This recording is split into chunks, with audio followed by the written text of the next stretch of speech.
आज की इस वीडियो में हम क्लोजर कॉन्सेप्ट को बहुत ही इजी वे में समझेंगे। तो मैं आपको इस वीडियो में रियल एग्जांपल और कोड के थ्रू समझाऊंगा। जैसे कि स्क्रीन पर हमें एक बॉक्स दिखाई दे रहा है, तो ये बॉक्स हमारा खुला है, इसमें बहुत सारा पैसा रखा हुआ है। तो इसे ये खुला बॉक्स है और इसे कोई भी एक्सेस कर सकता है, क्योंकि ये एक ग्लोबल वेरिएबल सबको एक्सेस कर सकता है, इसमें कोई सिक्योरिटी नहीं है, राइट। पर अगर तुम देखो यहाँ पर एक हम लॉकर बॉक्स को रखे तो उसकी क्या सिक्योरिटी रहेगी, यानी कि उसको कोई एक्सेस नहीं कर सकता।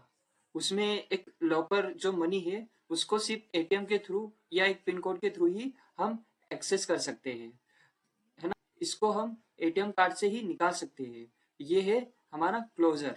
तो पैसा सिक्योर है, सिर्फ तुम्हारे फंक्शन ही एक्सेस कर सकते हैं, राइट। इजी है ना। अब इसको हम कोड के थ्रू देखेंगे। तो अब यहाँ आप स्क्रीन पर देखिए, जैसे कि यह हमारा एक वेरिएबल लेट पासवर्ड है, जो कि हमने पासवर्ड दे रखे एंड यहाँ पर हमें प्रिंट किया आया है। तो मतलब कि जो ये हमारा है लेट वेरिएबल, ये सबको दिख रहा है ना। और ये कोई भी ले सकता है, मतलब कोई भी इसको देख सकता है जो हमारा प्रिंट किया हुआ है। और जो ये हमारा पासवर्ड है ये कोई भी चेंज कर सकता है, राइट। लेकिन इसका सॉल्यूशन है, देखिए, जैसे कि पहले हमने एक फंक्शन बनाया, एक ये उसके अंदर पासवर्ड वेरिएबल रखा, तो ये प्राइवेट हो गया। फिर मैंने रिटर्न किया एक ऑब्जेक्ट को, जिसमें हमारा चेक फंक्शन है और कंडीशन चेक फंक्शन है। ये चेक फंक्शन पासवर्ड को एक्सेस कर सकता है, ये चेक फंक्शन पासवर्ड को एक्सेस कर सकता है, क्योंकि ये सेम फंक्शन अंदर है। ये है क्लोजर का मैजिक। तो इनर फंक्शन आउटर फंक्शन के वेरिएबल को रिमेम्बर करता है। तो अब हम इसको रन करेंगे।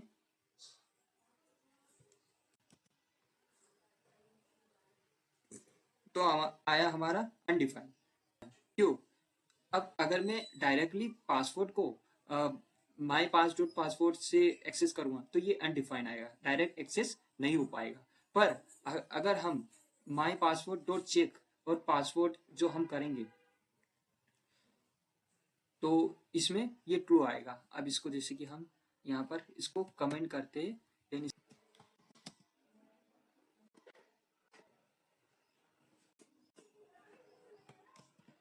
लेकिन अगर मैं माई पासवर्ड डॉट चेक करके इसको यहाँ हमने इसको कंसोल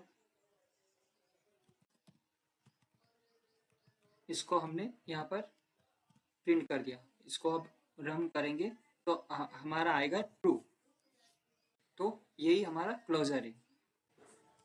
इट मीन्स जो हमारा ग्लोबल है वो सबको एक्सेस कर सकता है, कोई भी चेंज कर सकता है, लेकिन हमारा क्लोजर फंक्शन के अंदर लेकिन हमारा क्लोजर फंक्शन के अंदर ही सिर्फ फंक्शन एक्सेस होता है।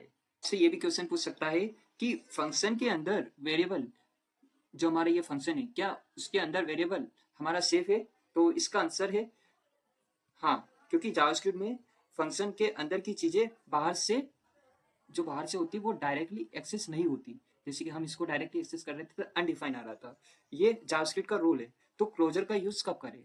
तो इसका सिंपल जवाब है, लाइक अगर आप कोई पासवर्ड बना रहे हो, मतलब पासवर्ड एक्सेस करने के लिए, लाइक जब तुम्हें प्राइवेट डेटा चाहिए, like password, bank balance, user credential या यूजर का काउंटर जो कोई चेंज ना कर सके। एक और क्वेश्चन, क्या रियल एप्स में यूज होता है क्लोजर? हाँ बिल्कुल, लाइक फेसबुक में तुम्हारा डेटा हो उसमें होता है, बैंकिंग एप्स में बैलेंस इत्यादि। So thank you.